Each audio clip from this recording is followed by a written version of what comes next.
Bonjour à tous et bienvenue sur la chaîne YouTube. Je souris à nouveau. Pour ceux qui me connaissent, je m'appelle Laetitia et j'ai commencé sur Instagram et le format est un petit peu trop court là parce que j'aimerais bien aborder des choses un peu plus en profondeur. 1 minute 30, c'est beaucoup trop court sur Instagram, donc je passe sur le format YouTube. De quoi on parle ? On parle de choses concrètes et véritables, en fait des choses dont on ne parle pas habituellement. Ce sont les agressions sexuelles qui sont faites sur les mineurs ou voire à l'âge adulte. Pourquoi je veux parler de ce sujet-là ? Parce que c'est un fléau qui touche un grand nombre de personnes, contrairement à ce qu'on peut penser. Ça touche même les gens qui se retrouvent aussi à l'église parce que du coup, ça arrive pendant l'enfance et à l'âge adulte, on se retrouve notre refuge auprès de Dieu et il y en a beaucoup dans l'église. Beaucoup dans l'église. J'ai pas de chiffres à vous donner, mais je sais qu'il y en a beaucoup. Aujourd'hui, cette vidéo, elle sort en fait le 18 novembre. En fait, c'est la journée qui pour la protection des enfants qui ont subi justement les agressions sexuelles. Il faut savoir que c'est un fléau qui touche un grand nombre de personnes. C'est pas une question de couleur de peau, c'est pas une question de milieu social, là, absolument pas. C'est un fléau. Dans les agressions sexuelles, si tu ne sais pas ce que c'est, ça regroupe l'inceste. L'inceste, en fait, c'est une agression sexuelle qui est commise par un membre de ta famille. Donc, ça peut être un oncle, père, mère, grand-père, frère, sœur, enfin voilà, donc une tante, un oncle. Voilà, donc c'est ça. Après, il y a les agressions sexuelles qui sont commises par un tiers. Donc voilà, ce sont des attouchements, des viols, enfin bref, tout ça. Et tous ces actes-là sont punissables par la loi, d'accord ? La loi punit ces choses-là. Donc moi, je vis en France. La loi française punit ces choses-là. Et je sais que c'est le cas, par exemple, dans des pays francophones, que ce soit au Canada. Je sais également en Afrique, c'est le cas, Côte d'Ivoire, Burkina, Cameroun, enfin bref, Sénégal, etc. Je ne dis pas ça comme ça au hasard. Ce sont des recherches que j'ai faites et je vous le confirme. La loi punit ces actes. D'accord ? Au-delà de tout ça, la loi condamne, mais Dieu condamne. Et ça, il faut le savoir, que Dieu condamne ces actes-là.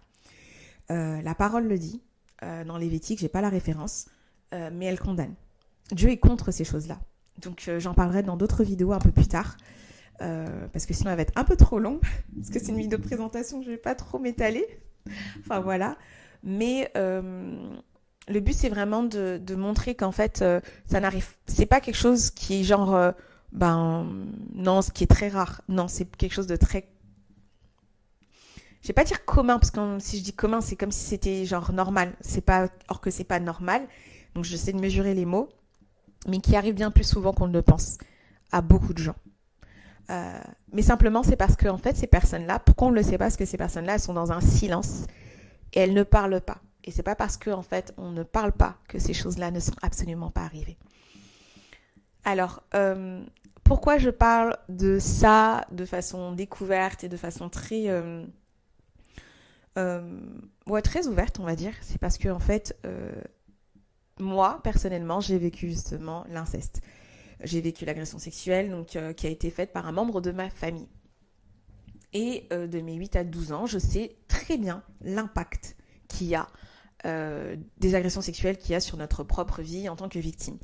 Que ce soit sur mon identité, sur qui je suis, sur la femme, la jeune fille que j'étais en train de devenir, la femme ou la mère ou l'épouse que je vais devenir. Il y a eu des conséquences tellement terribles.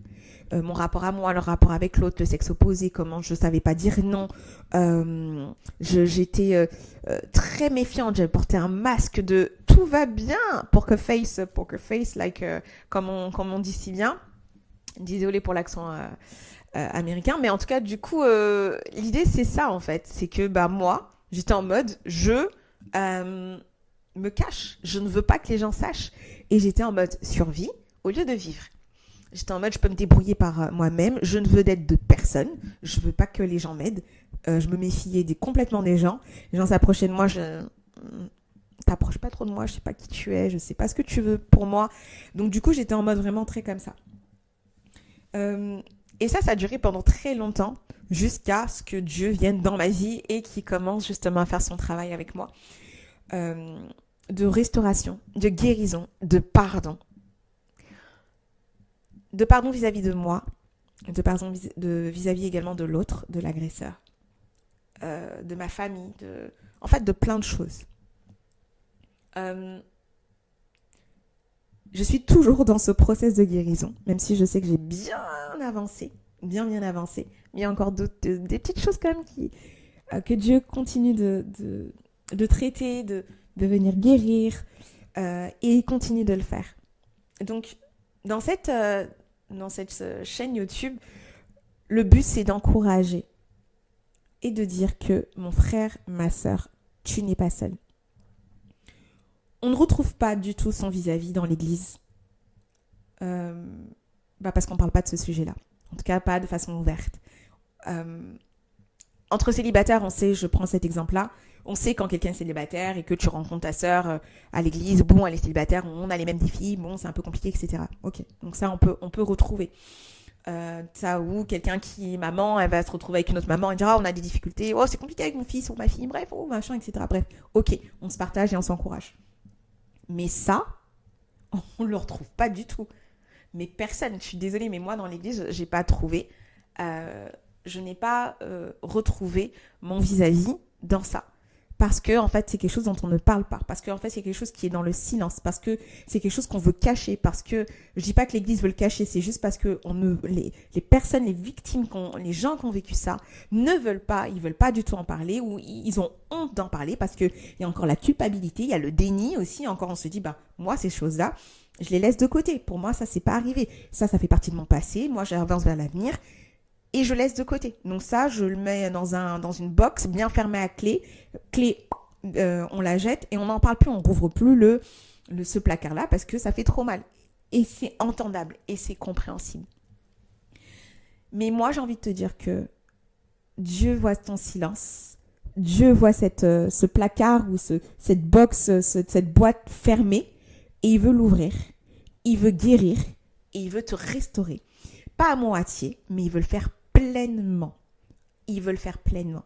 Et il veut commencer maintenant. Donc si tu tombes sur cette vidéo, sache qu'il n'y a pas de hasard. C'est que Dieu veut commencer quelque chose avec toi. Il veut faire quelque chose de bon. Il veut faire quelque chose de nouveau. Il veut apporter la guérison. Il va apporter la restauration. Il va apporter le pardon.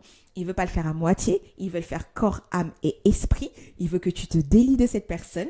Il veut que tu vives cette vie pleine en son Fils. Il veut que tu vives cette vie libre, pas en mode je survis, en mode je peux me débrouiller. Non, il veut que tu vives les plans, les projets qu'il a fait d'avance. Avant même la fondation du monde, il savait qui tu étais et il a quelque chose de bon et de glorieux pour toi, quand bien même ça s'est arrivé. Ok ? Quand bien même ça s'est arrivé, Dieu a des grands projets pour toi. Je parle tellement, ça me touche parce que je sais tellement. Je sais que Dieu, en fait, désolée, il y aura beaucoup de pleurs, peut-être, il y aura des larmes, mais en tout cas, je vais vraiment essayer de parler avec beaucoup d'authenticité, parce que je sais que Dieu est tellement bon. Dieu, il est bon, Dieu, il est rempli d'amour, il est tellement rempli de grâce, et il te voit, et il t'a vu, et il a vu ce qui s'est passé. Il a été contre ces choses-là. Peut-être que j'ai dit, mais Dieu n'a pas vu, Dieu, il a vu. Dieu, il n'était pas là, mais si, il était là. Dieu, il veut pas, mais si, il veut te guérir. Dieu, tu te dis que c'en est fini pour moi. Non, c'est pas trop tard. C'est maintenant qu'il veut agir pour toi. Donc voilà un petit peu. Donc, je sais qu'il y a une puissance dans le témoignage, il y a une puissance dans le fait de partager, de se dire, de partager justement en fait mon histoire. Parce que moi, quelqu'un m'a impactée. J'en parlerai un peu plus longuement dans une autre vidéo, mais quelqu'un un jour m'a témoigné de son histoire, et quand je l'ai vue, je me suis dit, mais waouh, Seigneur, c'est une grâce. Elle a vécu ça, mais regarde, elle vit une vie tellement waouh, elle est heureuse, tu vois, elle rit, c'est possible. Donc je veux croire que c'est aussi possible pour moi. Donc de la même façon, son témoignage m'a impacté. Ma prière, c'est que que je puisse aussi, mon témoignage puisse aussi t'impacter, parce que je sais que ça a été le cas pour moi. Il y a une puissance immense dans le témoignage. Dans ces vidéos YouTube là que je vais faire, parce que je vais aborder beaucoup de choses, comme je disais, je vais parler vraiment de façon vraie. On va pas passer par quatre chemins, on va vraiment se dire les choses. Je, on va parler je disais de pardon, est-ce que je dois parler, continuer à fréquenter cette personne, est-ce que je dois lui pardonner, comment je dois pardonner. Et peut-être que là aujourd'hui le pardon c'est pas pensable pour toi et même inimaginable et c'est compréhensible. C'est compréhensible, hein, je vais jamais te jeter la première pierre, alors bien au contraire. Mais comment Dieu peut faire, tu vois, donc je veux aborder ça. Est-ce que je dois porter plainte? Qu'est-ce que dit la parole de Dieu? Pourquoi je me sens coupable de ce qui m'est arrivé? Pourquoi j'ai rien fait? En fait, c'est différentes choses que je voudrais vraiment aborder. Et le fait justement d'en parler, c'est mettre les choses à la lumière. Et je sais que là où il y a la lumière de Dieu, il n'y a pas de ténèbres, en fait.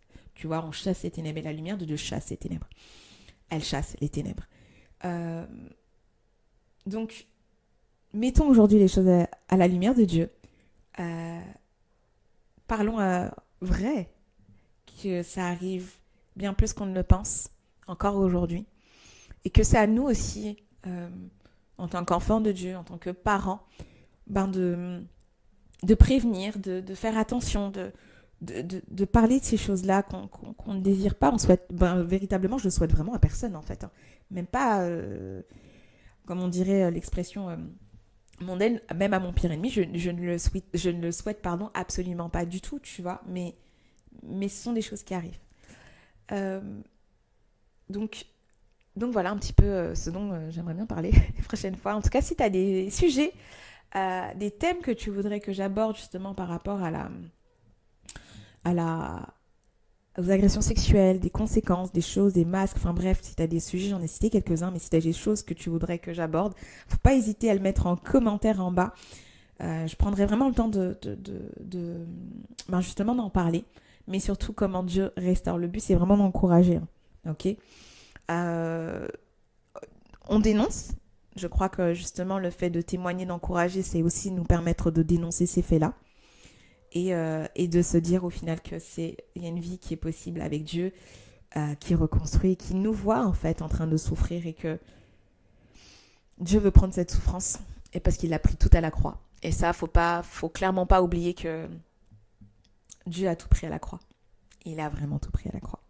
Donc voilà un petit peu ce que je voulais dire dans cette vidéo de présentation.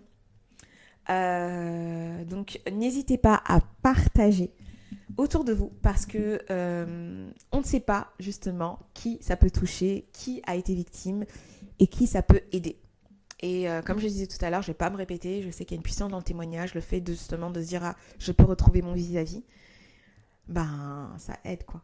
Donc voilà, en tout cas soyez bénis. Et puis je vous dis à très vite dans une prochaine vidéo. Pour le rythme des vidéos, donc je pense que je ferai une vidéo toutes les 2 semaines. On me laisse le temps de me préparer quand même. Parce que c'est pas si simple de parler de ça à visage découvert comme ça là. Voilà, contrairement à ce qu'on pense, c'est pas si simple comme ça de parler de ça. J'ai eu en mode j'ai plus de batterie. Mince, c'est bon. Voilà. C'est pas si simple de parler de ça, mais je crois que il y a de belles choses qui vont se passer et que si tu tombes aujourd'hui sur cette vidéo, c'est que Dieu veut faire quelque chose de nouveau et de bon dans ta vie. En attendant, je te souhaite une belle journée, une belle soirée. Sois béni et je te dis à très vite. Ciao, ciao.